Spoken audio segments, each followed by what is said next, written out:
2026, there's going to be a huge boxing match, and, well, it's going to be a blast from the past, no doubt about it. So we are talking about Mike Tyson taking on Floyd Mayweather. Yeah, you heard me there right. They, unlike, say, Mike Tyson, Mike, and Jake Paul, Floyd and Mike don't like each other. There's a lot of bad blood there. There has been for years. So I think it's an attractive matchup from that standpoint.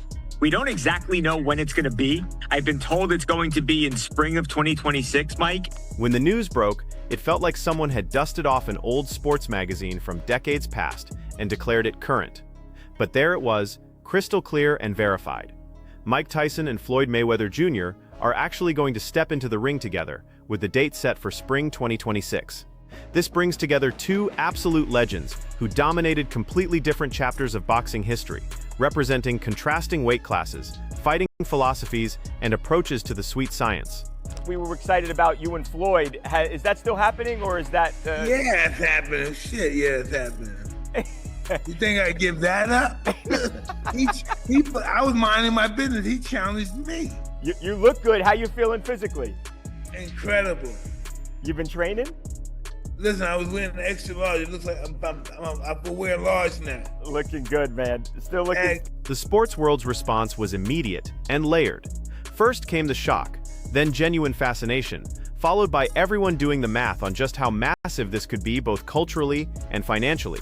I couldn't believe it when I got this phone call yesterday, it was about 2:30 or so Pacific time, and they said Floyd and Mike were fighting. I was like I thought I heard wrong, because I mean, how could that be? There's the fact that, Floyd's 48 and Mike Tyson's 59 years old, and there's a big size difference, right? The heaviest that Floyd fought at was 154 pounds, and meanwhile, Mike Tyson is a heavyweight fighter. So I was shocked, Mike.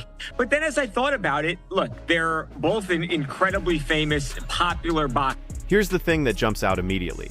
Mike Tyson is sitting at 59 years old, built like the heavyweight wrecking machine he always was, famous for those devastating early knockouts and that intimidating presence that could end fights before they started. And I'm gonna keep it 100 with you. I'm the type of guy, I don't hate on nobody.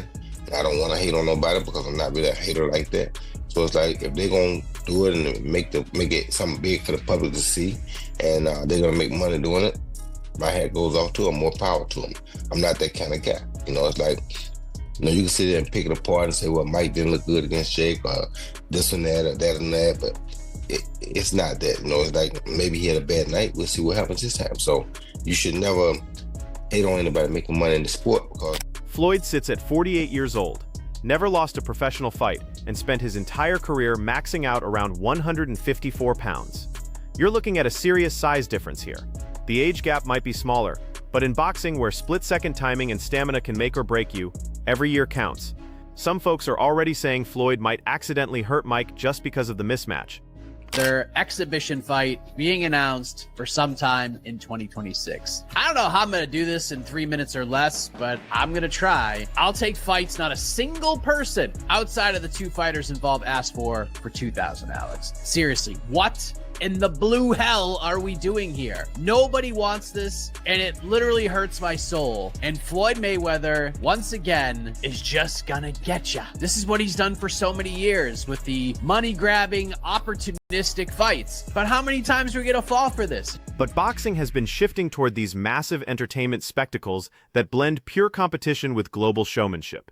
When you think about it that way, how unlikely this pairing seems actually becomes part of what makes it so compelling. Word is both fighters are looking at purses that could hit $50 million or more. At those numbers, you're talking about competitive pride and business opportunity rolling into one unstoppable force. Neither guy needs the money in any traditional sense. They've both built generational wealth. But there's something about prize fighting that keeps pulling its biggest names back in. When the potential earnings from one night could match what champions used to make across multiple title defenses, the math becomes impossible to ignore. The bad blood between Tyson and Mayweather makes this even more interesting. They've never been friends, and there have been some pretty tense moments between them over the years. This isn't just some exhibition built on nostalgia. There's real tension simmering underneath. That emotional backstory matters huge in modern boxing promotion, where the drama outside the ring often drives viewership just as much as what happens inside it. Whether the animosity is genuine or amplified for the cameras, It gives this whole event a storyline that goes way deeper than just watching two legends have one more go. So they told me to ask you, you about to fight Floyd Mayweather? Yes. You gonna fight for real? Yes. Floyd Mayweather. Yes. I wasn't bothering nobody. I love this guy. Like, why would he want to fight Iron Mike Tyson? I was minding my business. I wasn't bothering nobody. He just wanted, he picked He me. came, he said, damn, we got a bag, huh, Mike? I ain't say that. No, it's a bag, though. You and Floyd Mayweather that's, come on, two biggest names in the whole, what is this, the 20th century? Where this goes down is still up in the air, though Vegas seems like the obvious choice. The city still owns its reputation as America's fight capital, even with other markets trying to steal marquee events. Vegas has the infrastructure, knows the regulatory game, and has decades of experience hosting the biggest fights. But an event this huge might push promoters to think bigger. Stadium venues have become the norm for these crossover spectacles, and everyone knows that pure spectacle drives revenue streams far beyond just ticket sales. SI came to me about stepping in the ring with Floyd Mayweather. I thought, no way this happens. But Floyd said, yes, this fight is something neither the world nor I thought would or could happen. However, boxing has entered a new era of the unpredictable, and the fight is as unpredictable as it gets. Yeah. I still can't believe Floyd wants to really do this. It's going to be detrimental to his health, but he wants to do it. So it's signed and it's happening. The distribution question is fascinating too. Pay-per-view used to be the golden standard for boxing, but that whole model is getting turned upside down. UFC just signed this massive broadcast deal that moves them away from their traditional pay-per-view approach. Meanwhile, Tyson's last exhibition against that social media personality pulled over 100 million viewers on a streaming platform. Numbers like that show how combat sports consumption is evolving. So this Tyson-Mayweather fight sits right at this crossroads moment. If both fighters are getting $50 million paydays, the revenue machine has to be absolutely massive. Traditional pay-per-view still makes sense because you can charge premium prices for premium events, but streaming platforms have proven they can reach global audiences at a scale nobody imagined before. Whatever choice they make here isn't just about money, it's going to signal where boxing's entire business model is headed. Look at this. Ooh, that's what I make of it. If you know behind the scenes, this is a bit personal. Mike Tyson's never been a great fan of Floyd Mayweather. I think at one time he said something like, at least I can walk my kids to school. These guys have had a little spat back and forth between them. Now my worry is Mike Tyson at 58 years old, he's probably not as physically active in the gym, in the boxing gym as Floyd is. Floyd still keeps himself in relative good condition. Hitting the bag, moving around and things like that. Floyd's 48, Mike's 59, he's a year older than me. But because there's that distinct between them, and it's real, because there's that between them, I think ego is going to get the better of Mike rather than common sense. Looking at what both these guys accomplished puts the whole thing in perspective. Tyson's rise in the late 80s was all about raw power and finishing fights fast. Youngest heavyweight champion ever, destroying opponents with speed and force that the heavyweight division had never seen. His presence went beyond just winning titles. He was a cultural force representing both total dominance and unpredictable danger. His career had its ups and downs, setbacks and comebacks, but that legend of what he was at his peak never faded. Mayweather built his legacy completely differently. Everything was about precision, defense, and tactical brilliance. Retired with that perfect 50-0 record, which statistically puts him among the most technically sound boxers ever. But his business game matched his ring success. Mayweather figured out self-promotion better than almost anyone, turning his biggest fights into global events that regularly hit over 1 million pay-per-view buys. Where Tyson was pure destructive force, Mayweather was calculated perfection. Those completely different styles make everyone wonder how this actually plays out. Tyson's size and power advantage would be obvious just looking at them. Mayweather's defensive genius and ring intelligence present a totally different kind of problem. But here's the reality check. Neither guy is anywhere near the athletic condition that made them legends. Age affects everything. Stamina, recovery, durability. All of it declines even for elite athletes. Tyson, of course, who is perhaps the most feared boxer ever. Just an absolutely ferocious fighter, a vicious fighter.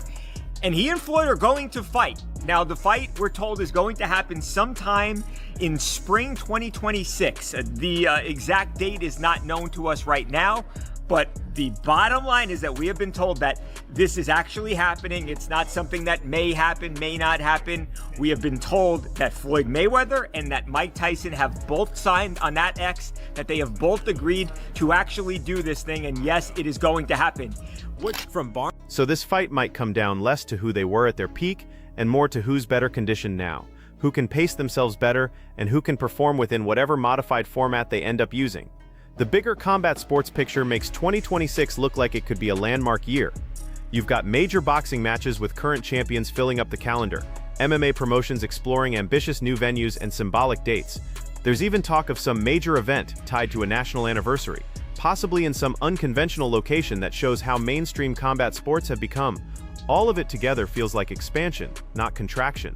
Completely contradicts all those people who keep saying boxing is dying. This Tyson-Mayweather confirmation also shows smart thinking about reaching different generations. Younger fans know Mayweather's perfect record and business success. Older fans have vivid memories of Tyson's devastating prime. Getting both those demographics excited about the same event is marketing gold. In a world where everyone's attention is scattered across different platforms, putting together a matchup that can unite multiple age groups is incredibly valuable. The nostalgia isn't just decoration here. It's driving the entire economic engine. Of course, there are critics questioning whether this is legitimate competition. Skeptics say exhibition-style matchups water down the sport's integrity. Supporters argue that boxing has always mixed pure competition with spectacle.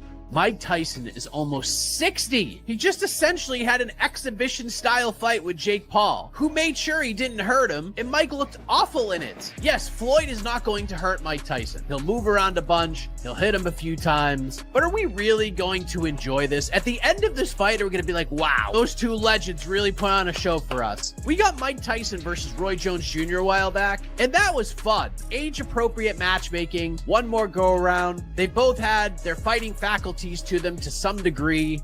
From carnival exhibitions to celebrity crossovers, the sport has never been just one thing. It's always moved through cycles of purest competition and pure entertainment. Looking at it that way, Tyson versus Mayweather fits perfectly with boxing's long tradition of adapting to what people want to see.